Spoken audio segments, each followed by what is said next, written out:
Empiricide, 1857. And how do you feel? Darwin lives in a doubly profuse world, the plenitude of present life, its potential for both development and death, and the recessional and forgotten multitudes which form the ground of the present. John Priestley. Delhi burns, and all that I laboured for with it. 2 grandsons, scores of disciples dead. The independent centre of learning that I set up razed to the ground. All that I left behind is dying. Private libraries looted and shipped to the British Museum as some ridiculous idea of war trophies, in the name of Orientalist curiosity. And my spirit travels in these books.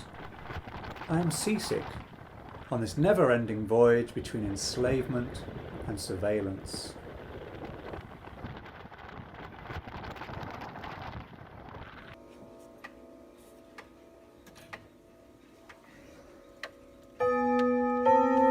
Charles Waring Darwin. Our poor baby has been sick for far too many days and nights now, afflicted by this wretched scarlet fever. You are a full-time man of science. Wouldn't you have liked the freedom to go where you please? Have the conversation of clever men and not forced to visit relatives and bend in every little trifle? Not have the expense and anxiety of children and so much waste of precious time? The thought did cross my mind when I was younger, but my better nature got the best of me. I thought to myself a wife would be a companion in old age, who will feel interested in me, an object to be loved and played with, better than a dog anyhow, someone to take care of the house. Yes, the terrible loss of time, but it was intolerable to think of spending one's whole life like a neuter bee, working and nothing after all. I'd convinced myself by an image of a nice soft wife on a sofa with good fire and books and music. Told myself, never mind, my boy, trust to chance, there's many a happy slave. It was only more recently that I came to realize that women have evolved to be less intelligent than men, with greater tenderness and less selfishness. And this holds good even in savages. Men had honed their mental power and dexterity through centuries of active competition, while women relied on physical attractiveness and were creatures of beauty but not of intellect. And they will not become any more intelligent until they become breadwinners. While it is hard to disagree with your observations, however, I would like to disagree with your reasoning. It is true that women are less selfish and more cooperative in making the household a home. Our women resist polyandry, choose to reproduce with one man rather than many. This creates property rights for the rightful progeny, the very basis of our society. The society which is an organism of cooperation within the home and in the market. Without women as homemakers, society itself as we know it, as a cooperative organism, would not be possible. By leaving the possibility open for women to be like men, breadwinners that is, you invite the destruction of society as we know it. If cooperation is not possible between the sexes at home, society itself as a cooperative organism is not possible, and it will degenerate into an involuted form of basic society, like the primary cultures of indigenous peoples. Women are divinely inspired to dedicate their lives to one man to create a household. They differentiate human society from animal society. And how is his fever? Still there.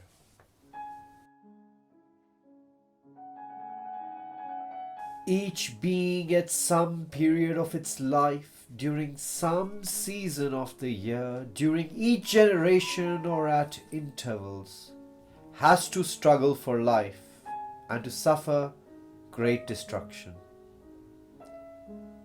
When we reflect on this struggle, we may console ourselves with the full belief that the war of nature is not incessant, and that the vigorous, the healthy and happy survive and multiply.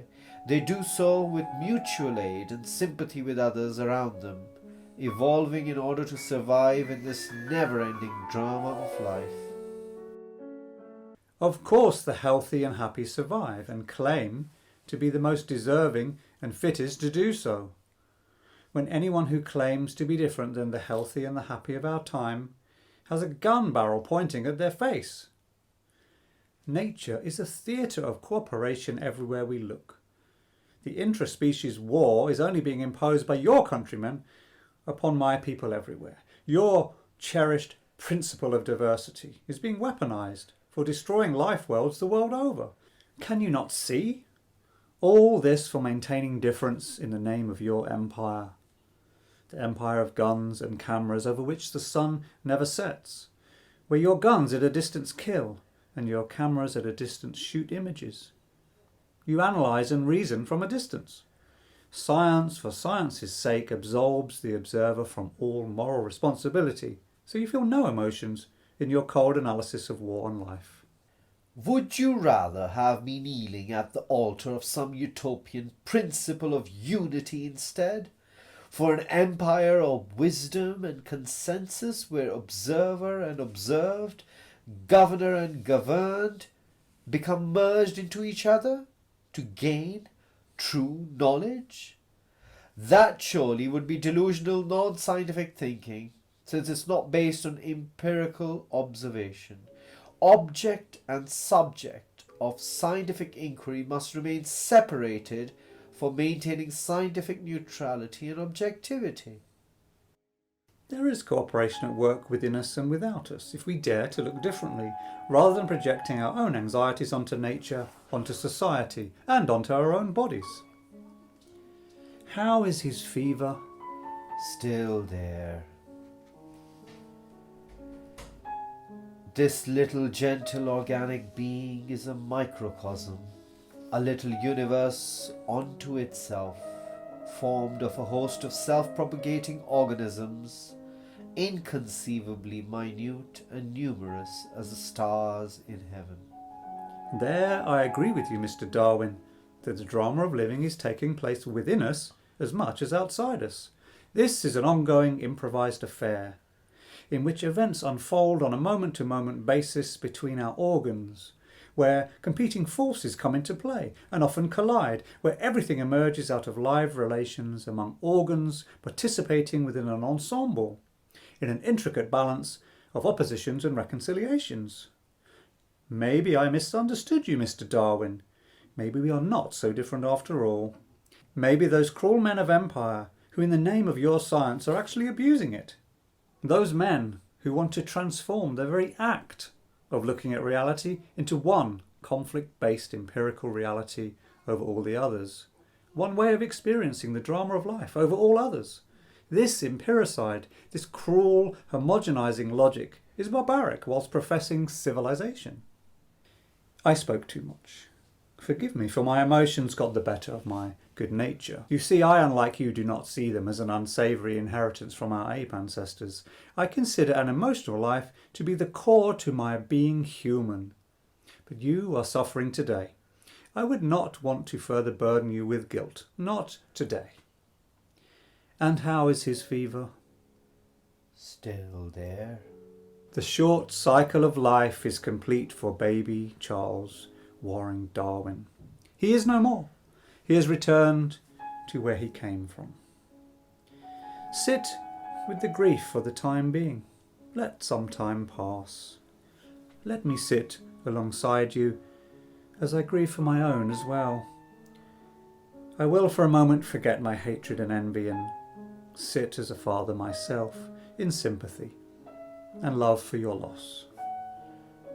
There is some consolation, is there not?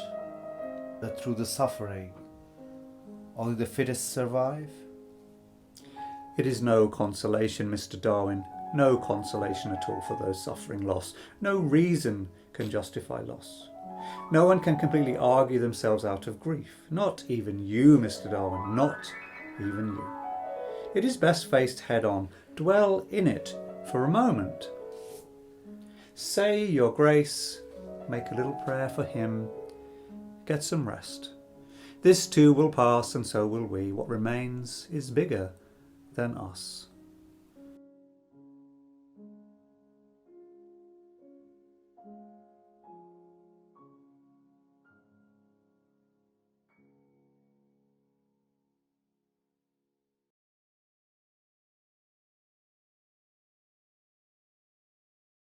Ready! Aim! Fire!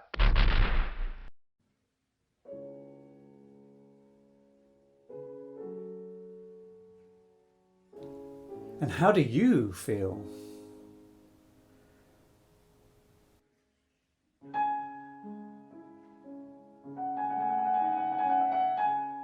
During the brief intervals in which humanity can bear to interrupt its hive-like labours, let us grasp the essence of what our species has been and still is, beyond thought and beneath society.